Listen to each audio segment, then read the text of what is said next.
ಕ್ಷೇತ್ರಗಳಿಗೆ ಬಿಜೆಪಿ ಹೆಸರು ಅಂತಿಮಗೊಳಿಸಿದೆ. 5 ಕ್ಷೇತ್ರ ಬಾಕಿ ಇದೆ. 3 ಕ್ಷೇತ್ರ ಜೆಡಿಎಸ್ಗೆ ಬಿಟ್ಟುಕೊಟ್ಟಿದೆ.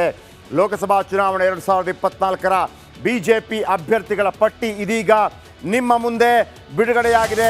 ಈ ನಡುವೆ ಕಾಂತೇಶ್ ಟಿಕೆಟ್ ಮಿಸ್, ಬಿಎಸ್ವೈ ವಿರುದ್ಧ ಈಶ್ವರಪ್ಪ ಕಿಡಿಕಾರಿದ್ದಾರೆ. ಹಾವೇರಿಯಿಂದ ಯಡಿಯೂರಪ್ಪ ಹೇಳಿದ ಮಾತಿನಂತೆ ನಡೆದುಕೊಂಡಿಲ್ಲ.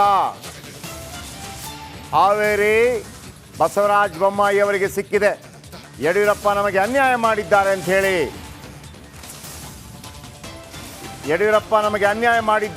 ಶಿವಮೊಗ್ಗದಲ್ಲಿ ಮಾಜಿ ಡಿಸಿಎಂ ಈಶ್ವರಪ್ಪ ಆಕ್ರೋಶ ವ್ಯಕ್ತಪಡಿಸಿದ್ದಾರೆ.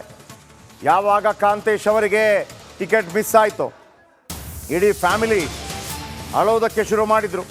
ನಾನೊಬ್ಬ ನರೇಂದ್ರ ಮೋದಿ ಅಭಿಮಾನಿ, ನನಗೆ ಶಿವಮೊಗ್ಗದಲ್ಲಿ ಪಕ್ಷೇತರ ಅಭ್ಯರ್ಥಿಯಾಗಿ ನಿಲ್ಲುವಂತೆ ಒತ್ತಡ ಬರ್ತಾ ಇದೆ. ರಾಘವೇಂದ್ರ ವಿರುದ್ಧ ಶಿವಮೊಗ್ಗದಿಂದ ನಿಲ್ಲುವಂತೆ ಒತ್ತಡ. ಶಿವಮೊಗ್ಗ ಕ್ಷೇತ್ರದಲ್ಲಿ ಕುರುಬಾ ಓಟ್ಸೆ ಒಂದು 60,000 ಇದೆ. ಶುಕ್ರವಾರ ಸಭೆ ಮಾಡ್ತೇನೆ, ಸಭೆ ನಂತರ ತೀರ್ಮಾನ ಮಾಡ್ತೇನೆ ಅಂತ ಈಶ್ವರಪ್ಪನವರು ಹೇಳಿದ್ದಾರೆ. ಕಾಂತೇಶ್ ಹಾವೇರಿ ಟಿಕೆಟ್ ಆಕಾಂಕ್ಷಿಯಾಗಿದ್ದರು. ಹಾವೇರಿಯಿಂದ ಹಲವರು ಆಕಾಂಕ್ಷಿಯಾಗಿದ್ದರು. ಹಾವೇರಿಯಲ್ಲಿ 2.5 ಲಕ್ಷ ಕುರುಬಾ ಓಟ್ಸ್ ಇದೆ. PC ಪಾಟೀಲ್ ಅವರು ಕೂಡ ಆಕಾಂಕ್ಷಿಯಾಗಿದ್ದರು. ಬಸವರಾಜ ಬೊಮ್ಮಾಯಿ ಅವರು ಕೂಡ ಆಕಾಂಕ್ಷಿಯಾಗಿದ್ದರು.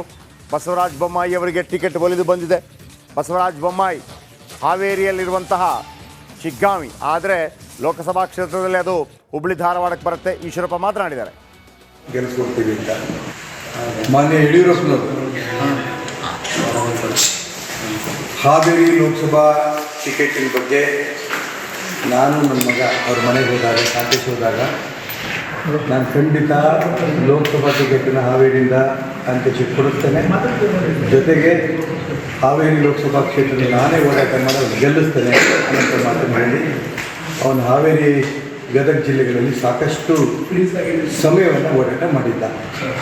ಅವನು ವಿಶ್ವಾಸ ಗೆಲ್ಲಿಸಿದ್ದ. ಆ ಭಾಗದೆಲ್ಲ ಸ್ವಾತಂತ್ರ್ಯರು ಕೂಡ, ಮಠಾಧಿಪತಿಗಳು ಕೂಡ ಆಶೀರ್ವಾದ ಮಾಡಿದ್ರು, 100 ಗೆಲ್ಲಿಸ್ಕೊಡ್ತೀವಿ ಅಂತ.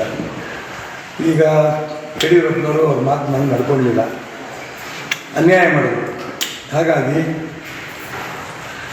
ಈಗ ಶಿವಮೊಗ್ಗ ಲೋಕಸಭಾ ಕ್ಷೇತ್ರದಿಂದ ನನಗೆ ತುಂಬ ಒತ್ತಡ ಬರ್ತಾಯಿದೆ. ನೀವು ನಿಂತ್ಕೋಬೇಕು ಶಿವಮೊಗ್ಗ ಲೋಕಸಭಾ ಕ್ಷೇತ್ರದಿಂದ.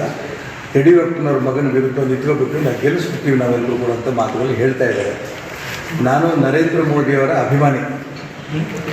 ನಮ್ಮ ದೇಶದ ವಿಶ್ವದ ನಾಯಕ ನರೇಂದ್ರ ಮೋದಿಯವರು ಮತ್ತೊಮ್ಮೆ ಪ್ರಧಾನಮಂತ್ರಿ ಆಗಬೇಕು ಅಂತ ಅಪೇಕ್ಷೆ ಪಡ್ತಾರೋದ್ರಲ್ಲಿ ನಾನು ಒಬ್ಬ. ಹಾಗಾಗಿ ಅವರೆಲ್ಲರ ಅಭಿಮಾನವನ್ನು ಕಂಡು ಯಾರ್ಯಾರು ಇವತ್ತು ನನಗೆ ಒತ್ತಾಯ ಮಾಡ್ತಾಯಿದ್ದಾರೋ ಚುನಾವಣೆ ನಿಲ್ಲಬೇಕು ಅಂತ, ಅವರೆಲ್ಲರೂ ಕೂಡ ನನ್ನ ಅಭಿಮಾನಿಗಳು ಹೌದು, ನರೇಂದ್ರ ಮೋದಿ ಅಭಿಮಾನಿಗಳು ಹೌದು. ಅವರೆಲ್ಲ ಹೇಳೋದೇನು, ನಾವು ಚುನಾವಣೆ ನಿಮ್ಮನ್ನು ಗೆಲ್ಲಿಸ್ತೇವೆ, ಮತ್ತೆ ಹೋಗಿ ನರೇಂದ್ರ ಮೋದಿ ನೀವು ಬೆಂಬಲ ಕೊಡಿ, ಅವ್ರು ಪ್ರಧಾನಮಂತ್ರಿ ಮಾಡೋಕ್ಕೆ ನೀವು ಕೈ ಎತ್ತಿ. ಮಾನ್ಯ ಯಡಿಯೂರಪ್ಪನವರು